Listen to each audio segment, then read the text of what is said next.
皆さんこんにちは、陽介です。今日は渋沢栄一さんについてお話ししていきたいと思います。最近日本のお札が新しくなりましたね。千円札には日本の医学の発展に貢献した北里柴三郎さん、五千円札には女性の教育に力を尽くした津田梅子さん、そして一万円札には日本の近代経済の父と呼ばれる渋沢栄一さんが載っています。この前、新しい一万円札を見ながら考えたんです。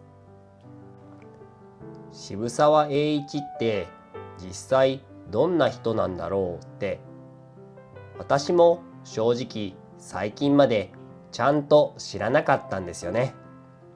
でも調べてみたら、この人本当に面白い人で驚きました。今の日本の経済の基礎を作っただけじゃなくて、私たちの生活にも役立つようなたくさんの教えを残してくれているんです。それじゃあ渋沢栄一ってどんな人だったのか、時代を追って見ていきましょう。渋沢栄一は1840年に今の埼玉県深谷市で生まれました。深谷ネギで有名な場所ですね。渋沢栄一は農家の息子だったんです。でも野菜を作って売るただの農家じゃなくて、他のものも売っていたりして、結構裕福な家に生まれたんですね。小さい頃から論語っていう本を勉強していたんです。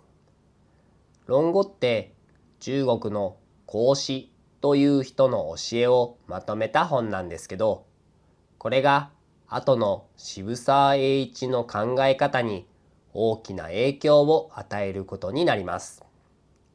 でも当時の日本ってすごく複雑な時代だったんです。260年以上続いた江戸時代の終わり頃で、外国の船がどんどん日本にやってきて、世の中が大きく変わろうとしていました。転機になったのは1867年。渋沢栄一は江戸時代最後の将軍、徳川慶喜の弟、昭武に付き添ってパリ万博を見に行くことになったんです。これが渋沢栄一の人生を大きく変えることになります。フランスで見た光景にもう驚きっぱなしだったんですって。例えば株式会社っていう仕組み。今では当たり前ですけど、当時の日本にはなかったんです。たくさんの人がお金を出し合って大きな事業をする。そしてその利益をみんなで分け合う。これだって思ったみたいですね。日本を強くするにはこういう仕組みを取り入れないといけない。そう確信したんです。日本に帰ってきてからの渋沢栄一はもう別人のように活動的になります。明治時代になってしばらく新しい政府で働くことになるんですけど、そこで面白い決断をするんです。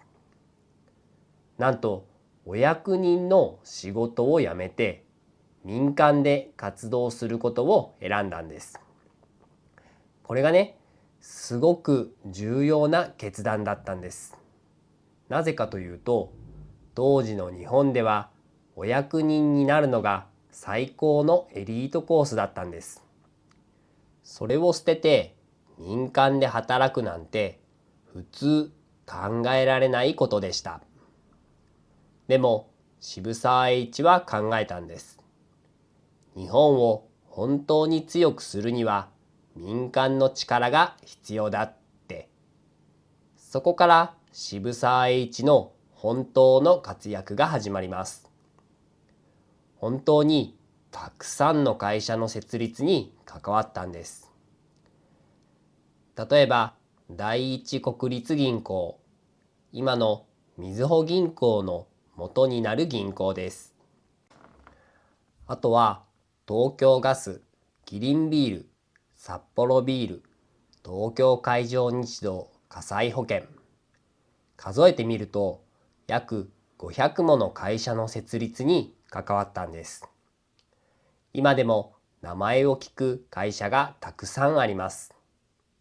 でも渋沢栄一はただ会社を作ればいいと思っていたわけじゃないんです。ここが大事なポイントなんですよ。渋沢栄一は論語とそろばんという考え方を大切にしていました。この論語とそろばんって何かわかりやすく説明してみましょう。例えば、皆さんの周りにもこんな人いませんか？儲かれば何でもいいって考える人。また逆にお金のことは考えたくないっていう人。渋沢栄一はどちらも間違いだと考えたんです。論語は人としての正しい生き方を教えてくれる本。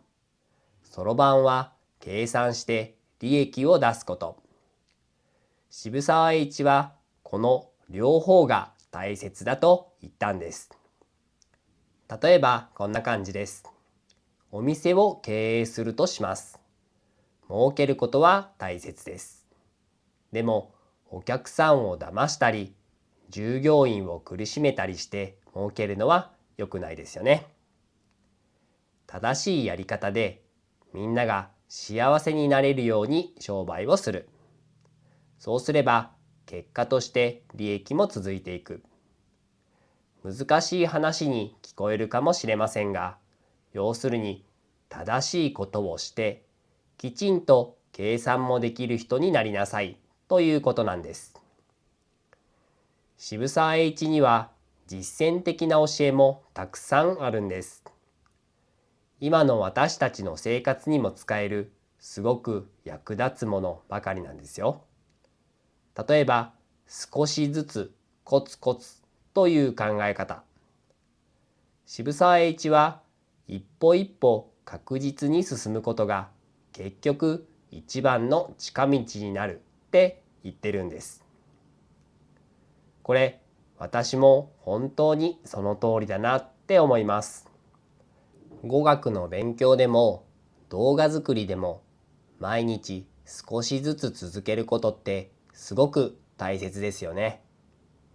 イチローも同じことを言っていましたね。あとは何事も学びの機会という考え方。渋沢栄一は失敗してもへこたれなかったんです。むしろ失敗から学べることがあるって考えていました。チャレンジして失敗してもそこから学べることがある。そう考えると少し気が楽になりませんか？渋沢栄一には現代にも通じる教えが他にもたくさんあります。例えば時間を大切にすることですね。約束の時間より5分前に着くことを心がけていたんです。今でも日本の大切なビジネスマナーになっていますよね。それから合本主義という考え方も大切にしていました。これはみんなで力を合わせるという考え方なんです。今で言うとクラウドファンディングみたいなもの。たくさんの人が少しずつ協力して大きな目標を達成する。そういうビジネスの形をもう150年も前に考えていたんですよ。教育や福祉にも熱心でした。当時珍しかった女性の教育を応援して日本女子大学の設立に関わっているんです。女性も勉強して社会で活躍するべきだって考えていたんですね。孤児院や障害のある人のための施設も作りました。お金を稼ぐだけじゃなく、困っている人を助けることも大切にしていたんですね。渋沢栄一は91歳まで生きて、1931年に亡くなりました。でも彼の考え方は今の時代にもぴったり当てはまるんです。例えば最近よく聞く SDGs ですね。環境を守りながら誰もが暮らしやすい社会を作ろうっていう考え方。実はこれって渋沢栄一が150年前に実践していたことなんです。利益だけじゃなく社会全体の幸せを考える。そんな彼の考え方はむしろ今の時代に必要とされているのかもしれません。はい、今日は渋沢栄一という人物について論語とそろばんの考え方や実践的な考えをお話ししてきました。一万円札を見るたびにこの話を思い出してもらえたら嬉しいです。お金を稼ぐことと正しく生きること、そしてコツコツ努力すること、失敗から学ぶこと、時間を大切にすること、渋沢栄一が教えてくれたそんな大切なメッセージを私たちも実践していけたらいいですね。はい、お疲れ様でした。歴史の偉人と現代の偉人が言っていることって共通することがたくさんありますよね。どの時代でも共通して言われていることは正しいんでしょうね。コツコツは私のモットーですが、論語とそろばん、正しいことをして正しく儲けるの精神も大事にしていきたいです。皆さんはどんな考え方を大事にしていますか？ぜひコメント欄で教えてください。このチャンネルでは日本生まれ日本育ちの私が日本語を学んでいる方に向けて日本の常識や文化、日常がわかるコンテンツを20カ国語の字幕をつけて作成しています。ほぼ毎日更新しているので見逃さないようチャンネル登録と通知音の設定をお願いします。役に立つと思ったらグッドボタン、ご友人へのシェアをお願いします。これからも応援してください。それではまた次回の動画でお会いしましょう。バイバイ。